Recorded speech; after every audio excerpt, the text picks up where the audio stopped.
I don't know if you could ever create a better perfect storm than what Hindenburg did. I had already told the board that I was planning on stepping down in December, so we went public in June. I planned on staying on for only less than 6 months and then stepping away, retiring, and focusing on, trying to help my wife get healthy.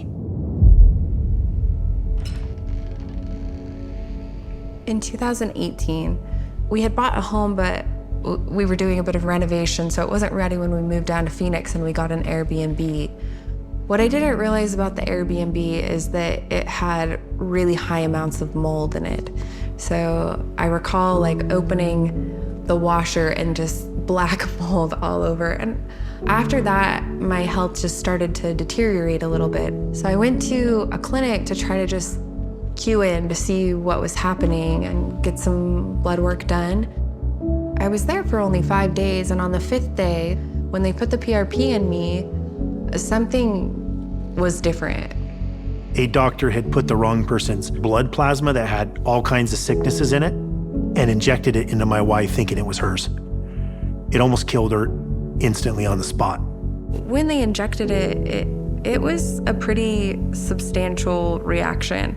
Pulsating down my leg, I was more dizzy than usual, and I could tell that something wasn't right.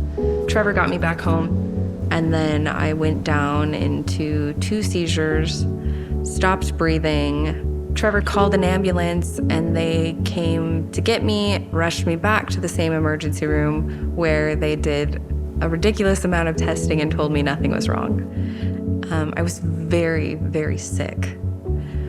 So we went on this journey to try to find what was wrong. It destroyed her body.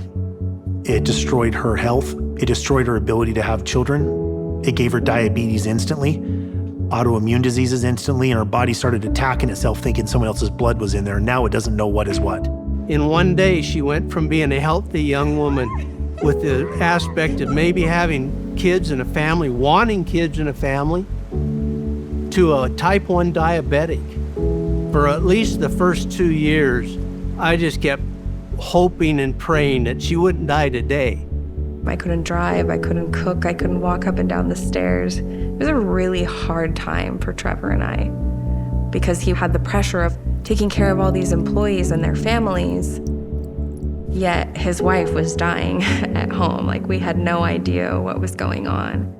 During this time of going public, the insanity was crazy, and I was working long hours, and my wife was at home barely getting out of bed. I could not help my wife grow the company, deal with all the SEC stuff, deal with Hindenburg. I had to choose one or the other. I had to choose my family or the company. I chose my wife. My life right now is revolved around trying to take some of that stress off of her and support her in the ways I can, because a lot of her therapy is stuff she has to do on her own.